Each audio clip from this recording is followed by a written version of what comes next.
Hi. ఈరోజు ఇంకో topic చెప్పుకుందాం. అనగనగా ఒక ఊరిలో ఒక మంచి పనుడు అంటారు కదా, అలాగా ఒక మంచి వర్కర్ ఉన్నాడు. వాడు చాలా కష్టపడి చిన్నప్పటి నుంచి కష్టపడలేనట్టు చాలా కష్టపడి చాలా చిన్న స్థాయి నుంచి ఒక మేనేజర్ స్థాయికి, ఒక మంచి పొజిషన్కి చేరుకొని సో తన జాబ్ తను చేస్తూ ఉండగా తను ఎవరికైనా సరే గ్రూప్లో ఉన్న ప్రతి ఒక్కరూ నచ్చుతారని రూల్ లేదు. కొంతమంది నచ్చచ్చు, కొంతమంది నచ్చకపోవచ్చు. అది ఆఫీస్లో కానీ, ఇంట్లో కానీ, మన ఫ్రెండ్స్లో కానీ, ఎక్కడైనా. సో అలాగే తన ఆఫీస్లో అందరితో మంచిగా చాలా నవ్వుతూ ఉండే అతను ఒక్క వర్కర్తో మాత్రం కొంచెం రూడ్గా ఉంటాడు. కొంచెం రూడ్ అని కాదు, తను ఏం పని చేసినా తనకి అస్సలు నచ్చదు. చాలా ట్రై చేస్తాడు తనని కూడా మంచి పనుడిగా చేయాలని తను ట్రై చేస్తుంటాడు, ఎక్స్ప్లెయిన్ చేస్తూ ఉంటాడు. సో కానీ తను ఎంత బాగా చేసినా తనకైతే నచ్చదు. ప్రతిసారి ప్రతి మీటింగ్లో ప్రతిసారి తను ఎదురైనప్పుడల్లా, తనకు కుదిరినప్పుడల్లా తను తిడుతూ ఉంటాడు. సో అలా పనిచేస్తూ ఉండగా ఆ వ్యక్తి సడన్గా ఇతని టార్చర్కి తను మానేసి వేరే జాబ్కి వెళ్ళిపోతాడు. వేరే దగ్గర జాబ్ చేసుకుంటూ ఉంటాడు. అలాగే తన పని తను చేస్తూ ఉంటాడు మేనేజర్గా. సో వన్ ఫైన్ డే తను పనిచేసే కంపెనీ దివాలా తీస్తుంది. సో తను పనిచేసే కంపెనీ తీసేస్తారు. సో అక్కడి నుంచి చాలా ప్లేసెస్లో ట్రై చేస్తాడు, ఇంటర్వ్యూస్కి వెళ్తాడు, చాలా ప్లేసెస్లో ట్రై చేస్తాడు, కానీ తనకి ఎక్కడ జాబ్ దొరకదు. సో ఒక ఫైన్ డే ఒక కంపెనీకి వెళ్తాడు.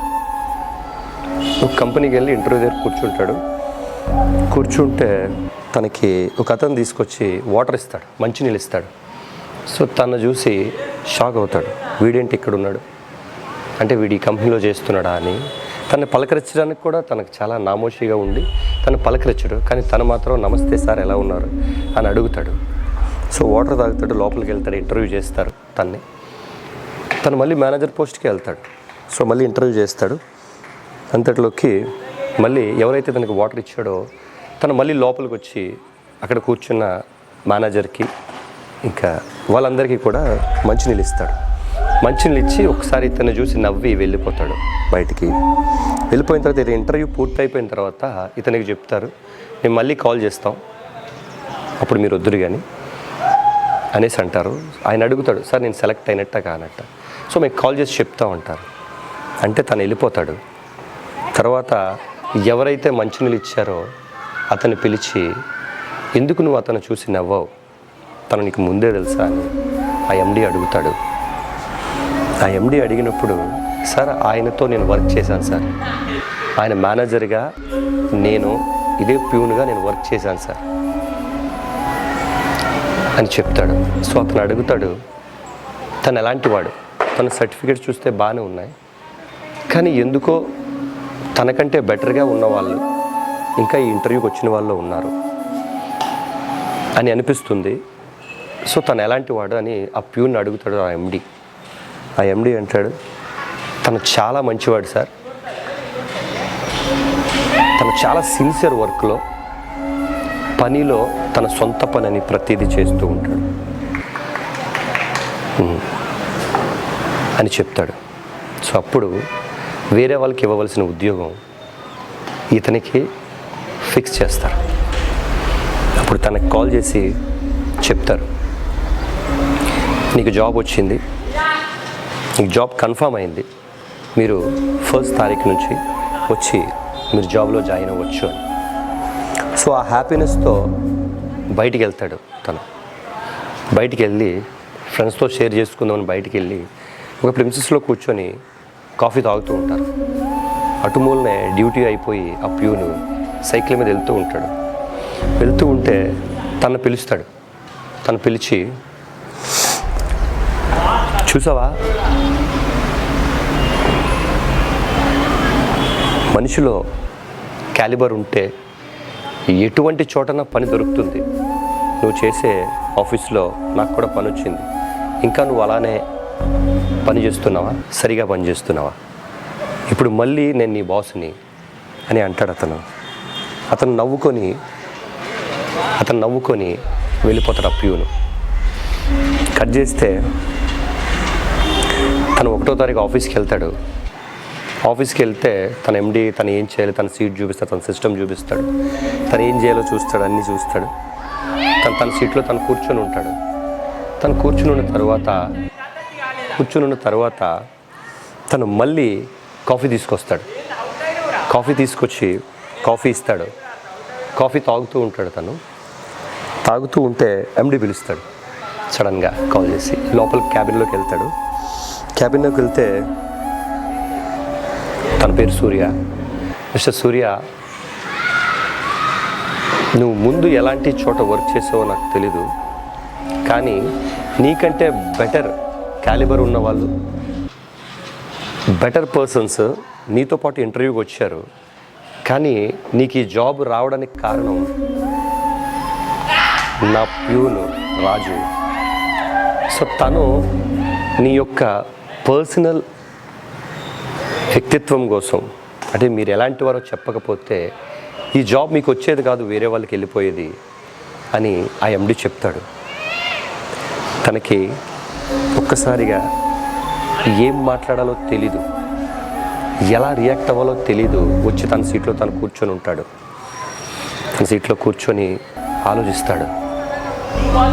ఆలోచిస్తాడు, కొంచెం బాధపడతాడు.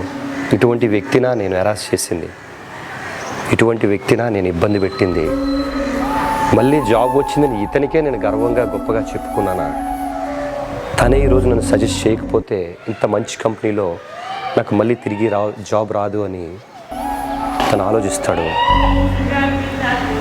తను ఎప్పట్లాగే డ్యూటీ అయిపోయి వెళ్తూ ఉంటాడు. తన కోసం ముందే ఈ మేనేజర్ అక్కడి నుంచి వెయిట్ చేస్తుంటాడు. తన దారిలో సేమ్ క్యాంటీన్లోకి వచ్చి తను కూడా టీ తాగుతూ ఉంటాడు. దగ్గరికి వెళ్ళి, నన్ను క్షమించు రాజు, నేను నీతో తప్పుగా బిహేవ్ చేశాను. నేను ఉద్యోగం లేకుండా 3 నెలల నుంచి బాధపడుతున్నాను. అటువంటి నాకు ఉద్యోగం దొరకడానికి నువ్వు సాయం చేసావు. ఇలాంటి మంచి వ్యక్తిని నేను ఇబ్బంది పెట్టాను, నన్ను క్షమించు అని ఆ రాజుతో సూర్య అంటాడు. అప్పుడు ఆ రాజు అంటాడు, సార్ ఈ పని మీరు చేశారు, నా పని నేను సరిగా చేయలేదు కాబట్టి నన్ను తిట్టారు. కానీ సార్ ఎప్పటికైనా రేపు పొద్దున బయట ఎప్పుడైనా ఎదురైతే మనతో కలిసి వర్క్ చేసిన వర్కర్సే మనల్ని పలకరిస్తారు సార్. వర్కర్సే మనకు టీ కానీ కాఫీ కానీ ఇప్పిస్తారు. ఎండి కారులోని చూసి చెయ్యెత్తి వెళ్ళిపోతాడు సార్. మన ఇంట్లో వాళ్ళకంటే ఎక్కువ గంటలు, ఎక్కువ సమయం మనం పనిలోనే గడుపుతాం సార్. సో దానికోసం ఇంట్లో వాళ్ళకంటే పనిలో ఉన్న వాళ్ళని ఎక్కువగా ప్రేమించాలి. మనం 365 రోజులు పని చేయవలసి వస్తుంది సార్. సో మనం ఉన్న చోట సంతోషంగా లేకపోతే, మనకు అనుగుణంగా కంఫర్టబుల్గా లేకపోతే ఎలా సార్ అని తను నవ్వుతూ వెళ్ళిపోతాడు. అప్పుడు తనకు అనిపిస్తుంది, ఎప్పుడు ఏ వ్యక్తితో మనకి అవసరం పడుతుందో తెలీదు. వీలైనంత వరకు ఎవరు తప్పు చేసినా ముందు మనమే సారీ చెప్తే మనం తక్కువ అయిపోయాం. క్షమించమని అడిగినంత మాత్రాన మనం తప్పు చేసినట్టు కాదు, ఎదుటి వాళ్ళు కరెక్ట్ అని కాదు. ఇద్దరి మధ్యన ఉన్న బంధం, ఇద్దరి మధ్యన ఉన్న బంధానికి మనం ఎక్కువ విలువిస్తున్నట్టు లెక్క. మనం ఇచ్చే విలువ ఎప్పటికైనా మన జీవితంలో మళ్ళీ తిరిగి మనకు సహాయపడుతుంది. ఇప్పుడు రాజు సహాయం చేసినట్టే. ఈ మంచి విషయం మీతో షేర్ చేసుకోవాలనిపించింది, అందుకే మీతో షేర్ చేసుకున్నా. Thank you. మళ్ళీ ఇలాంటి ఒక మంచి విషయంతో మళ్ళీ కలుద్దాం. మీ ప్రశు, మన తెలుగోడు. జై హింద్.